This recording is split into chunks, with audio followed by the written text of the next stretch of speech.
गंवार जेठानी मॉडर्न देवरानी। अर्पिता की शादी राकेश से तय होती है, जो एक सरकारी नौकरी करता था। अरे चाची, अर्पिता इतनी सुंदर, पढ़ी लिखी और मॉडर्न लड़की है, फिर कहाँ आप इसकी शादी ऐसे घर में कर रही हैं? अरे लड़का सरकारी नौकरी करता है, इंजीनियर है, खूब कमाता है, खूब मेहनत की है लड़के ने इस नौकरी के लिए। अर्पिता भी राकेश को पसंद नहीं करती थी, लेकिन पिता ने हाँ कर दिया तो शादी के लिए मन मारकर तैयारी कर रही थी। हाँ माँ, चाची ठीक ही तो कह रही हैं। पता है मेरी सहेलियों के पति कितने मॉडर्न हैं। अरे देख बेटा, तू मॉडर्न है ना, वो पढ़ने लिखने वाला गांव का होनहार लड़का है, तू जैसा रखेगी रहेगा। अब तक कोई उसकी केयर करने वाला नहीं था, है तो सिर्फ एक भाई भाभी, और माँ पिता तो गांव में ही रहते हैं।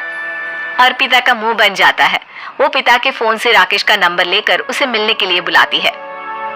आज तो मैं उसे साफ साफ मना कर दूंगी, मुझे नहीं करनी शादी। शक्ल देखिए, ना कपड़े पहनने का तरीका है ना बोलने का। अर्पिता राकेश से मिलने जाती है। अब क्या हो गया, आपने मुझे अर्जेंट मिलने को बुलाया, सब ठीक तो है ना? हाँ सब ठीक है, पर मैं आपसे कुछ कहना चाहती हूँ, आप ना इस शादी से मना कर दे। राकेश की आंखें अर्पिता की इस बात से लाल हो जाती है। वो रूंधे गले से कहता है, लेकिन शादी की सारी तैयारियां हो गई हैं। मैंने आपके साथ एक अच्छे भविष्य का सपना भी देख लिया है। ऐसा मत करिए प्लीज। माँ पिता के अलावा मैंने किसी को दिल से अपना माना है तो वो आप ही है। देखिए, मुझे आपसे कोई समस्या नहीं है, लेकिन आप मेरे जैसे नहीं है। मैं मॉडर्न लड़की और आप। मैं आपसे वादा करता हूँ, जब तक आपके लायक नहीं बन जाता मैं कभी आपसे बीवी का हक नहीं मांगूंगा। अर्पिता राकेश का प्यार देखकर पिघल जाती है और शादी के लिए हाँ कर देती है। दोनों की शादी हो जाती है, लेकिन शादी के बाद राकेश की भाभी, जो कि पूरी की पूरी देहाती थी, ए राकेश उठ, जब पानी भर कर ला, और तेरी बीवी को बोल के चूल्हा लगा दिया है, रोटी बना ले।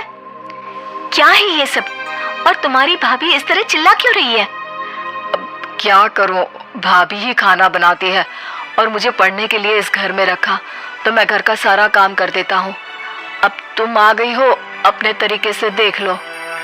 ये मकान तो तुम्हारे पापा ने बनवाया था ना शहर में, ताकि बेटा पढ़ाई कर सके।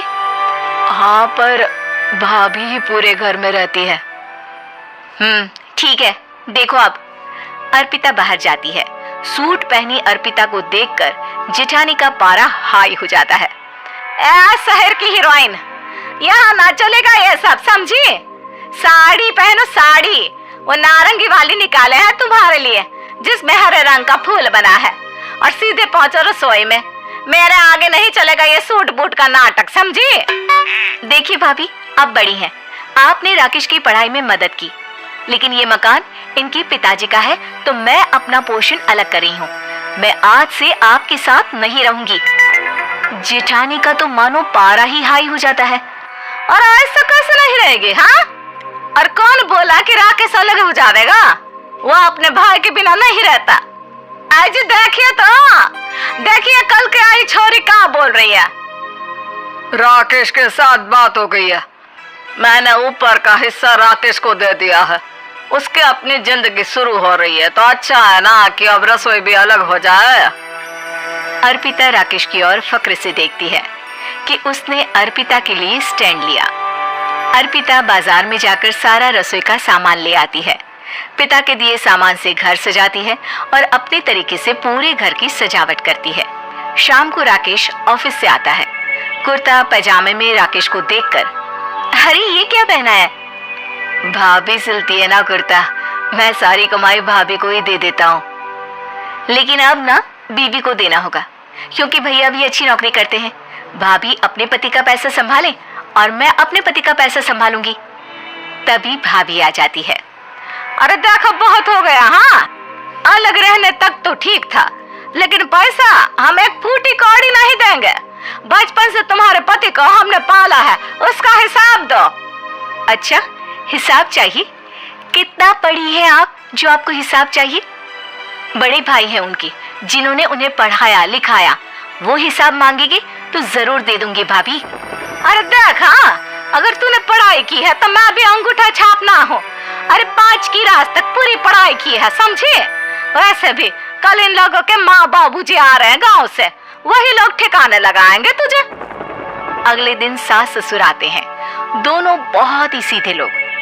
अच्छा किया जो ऊपर के हिस्से में राकेश की गृहस्थी लगा दी।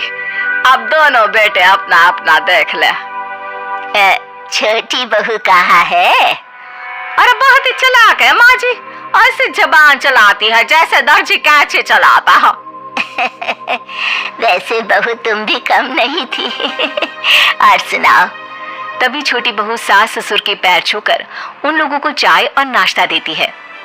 माँ जी, आप थक गई होंगी, मैं खाना लगा देती हूँ, ऊपर आ जाइए चाय पीकर। अरे बस बस, यही रहेंगे वो, क्योंकि बड़ी बहू मैं हूँ। हमेशा से इनके माँ बाबूजी मेरे पास ही आए हैं। चलिए माँ जी, आप ना किचन में खाना बनाइए, मैं जरा बाजार होकर आती हूँ और फिर साथ में खाना खाते हैं। जेठानी बाजार निकल जाती है और सास ससुर बेचारे घर पर अकेले। फिर दोपहर को, माँ जी, मैंने आप सभी के लिए खाना बनाया है। माना मैं छोटी हूँ, लेकिन अच्छा लगेगा अगर आप लोग मेरे साथ रहें। वैसे भी यहाँ है कौन बेटा, चलो ऊपर राकेश के पास ही चलते हैं।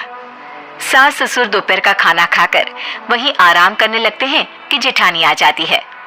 अरे वाह, ये तो वही बात हुई ना, कल की आई को पूरा परिवार और हम अकेले के अकेले।